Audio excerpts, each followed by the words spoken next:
Praise the Lord. आप सबों को जय मसीह की। आज मैं आपके साथ कुछ बातों को बांटना चाहती हूँ। मनुष्य का जीवन शैली 3 प्रकार का है। सबसे पहला जो जीवन शैली है वो पब्लिक लाइफ स्टाइल है।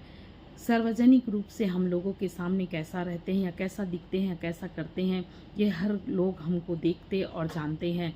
दूसरा जो लाइफ स्टाइल है वो पर्सनल लाइफ स्टाइल है, जिसमें केवल हमारे परिवार के लोग या व्यक्तिगत कोई फ्रेंड है, मित्र हैं, वो हमको जान पाते हैं कि हमारा जीवन शैली कैसा है। और तीसरा जो लाइफ स्टाइल है वो सीक्रेट लाइफ है, जिसमें केवल हम ही जानते हैं कि हम कैसा जीवन को व्यतीत कर रहे हैं। मेरे प्रियो, ये तीनों लाइफ स्टाइल चाहे लोगों के सामने अलग अलग हो, हम अपने आप को अच्छे से जानते हैं और साथ ही साथ हमारा रचने वाला, हमारा परमेश्वर जिसने हमको बनाया है, वो भी पूरी रीति से हमको जानता है। मेरे प्रियो, मैं आज आपके साथ परमेश्वर के वचन में से कुछ बातों को बांटना चाहती हूँ।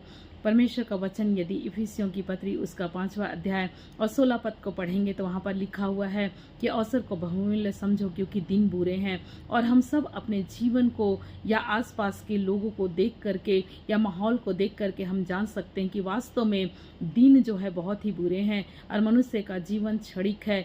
और हम में से कोई भी व्यक्ति हम कितने साल तक जीवित रहेंगे, कितने क्षण, कितने पल, हम कुछ भी नहीं जानते हैं। इसलिए अपने जीवन शैली को सही करें।